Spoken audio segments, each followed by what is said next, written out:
ቻችን የጠየቃችሁኝን የቅባት አሰራር አሁን በቀላሉ አሳያችኋለሁ። ቪዲዮ ላይክ ሼር በማድረግ ሰዎች ጋር እንዲደርስ አድርጉት። እንዲሁም ፔጅም ፎሎ አድርጉ። እዚህ ጋር ጥቁር አዝሙድ አዘጋጅቻለሁ። ጥቁር አዝሙድና ወረገጋል ብዙዎቻችሁ የምትጠይቁኝ ይሄ ነው። ወረገጋል አንድ ላይ ነው የፈጨው ጥቁር አዝሙዱን። ከዛ ውጭ እዚህ ጋር ቀረፋ አለኝ። ወረገጋልም እንደዚሁ ቅጠሉ አለኝ። ለእናንተ ለማሳየት ያክል ነው እንጂ እዚህ ጋር አብሬ ፈጭቸዋለሁ ማለት ነው። አብሽ አለኝ እየጨመርኩ ባሳያችሁ ሰዓቴን ለመቆጠብ ይመቸኛል ማለት ነው። እዚህ ጋር ያዘጋጀሁት ንጹህ ጠርሙስ አለኝ። ደረቅ ነው። እንደዚህ አይነት ጠርሙስ አዘጋጁ።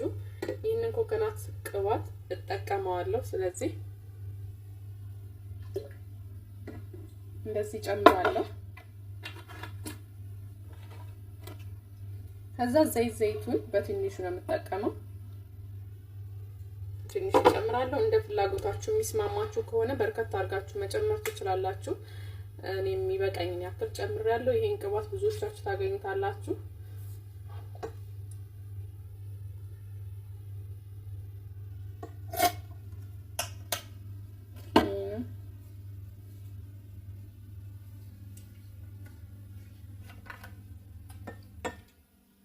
ያገኛችሁትን ብቻ መጠቀም ትችላላችሁ። እነዚህን ሁሉ መጠቀም ላይ ኖርባችሁ ይችላል። እኔ ያለኝን የተጠቀምኩት። ስለዚህ ያገኛችሁትን መጠቀም ትችላላችሁ። ግን ያ ማለት የሚስማማችሁ ቅባት መሆን አለበት። የማይስማማችሁ ከሆነ እንደዚህ ስለሰራችሁት ብቻ የተሻለ ሊሆን አይችልም። ስለዚህ የተስማማችሁን ቅባት ብትጠቀሙ በጣም የተሻለ ነው።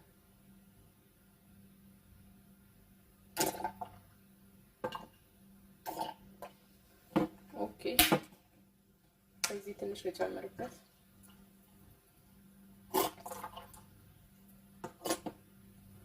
ይሄ በጣም ቀላሉ ማንኛችሁም በቤታችሁ ውስጥ ልትሰሩት የምትችሉት ቅባት ነው። እዚህ ጋር አብሽ አለኝ። እዚህ ጋር ጥቁር አዝሙድ ነው ያዘጋጀው። ጥቁር አዝሙድ አለኝ።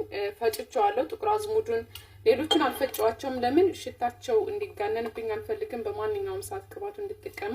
ጥቁር አዝሙዱ ግን ሽታ ስለማይኖረው እፈጨዋለሁ። ስፈጨው የተሻለ ጥሩ ስለሚሆን ቅባቱ ማለት ነው። እንዲሁም ወረገጋሉን የፈጨውት አሪፍ ስለሆነ ነው። ሽታ የለውም። የሌሎቹንም የሀብሹንም ሽታ እንደውም ትንሽ ያጠፋልና ወረገጋሉ ማለት ነው። ስለዚህ ለዛ ነው አንድ ላይ የፈጨውት። ከዛ ቅርንፉድ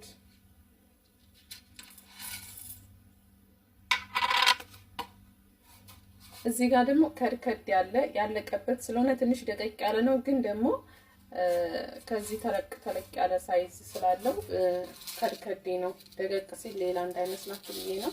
ካገኛችሁ ጨምሩ፣ ካላገኛችሁ ደግሞ ችግር የለውም። ያገኛችሁትን ቅመም ራሱ መጠቀም ትችላላችሁ። ይሄንን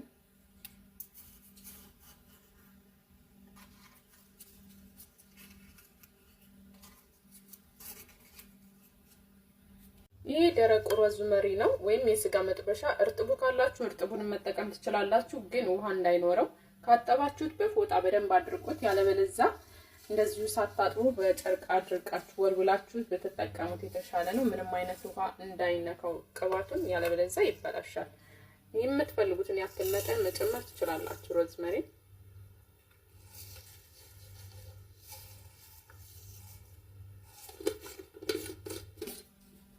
ኦሬዲ ቀላቅዬ ጨርሻለሁ የምጠቀማቸውን ቅባቶች። ከዛ በእንደዚህ አይነት መልኩ አዋህደዋለሁ።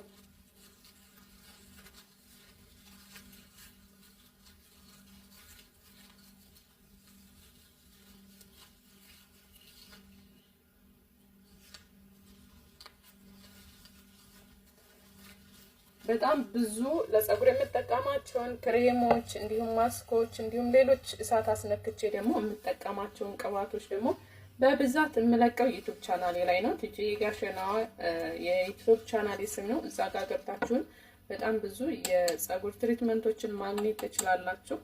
ይህንን ግን ብዙዎቻችሁ ጥያቄ ስለሆነ እዚህ ላይ ሰርችላችኋለሁ። ለአሰራር በጣም ቀላል ነው፣ ግን ደግሞ በጣም አሪፍ ነው። በማንኛውም ሰዓት መጠቀም ትችላላችሁ።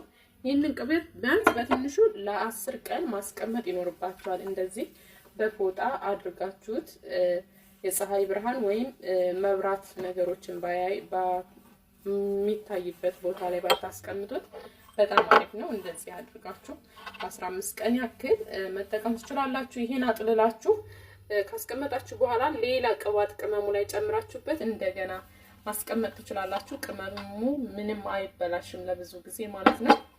ቪዲዮውን ትወዱታላችሁ ብዬ ተስፋ አደርጋለሁ። ባይ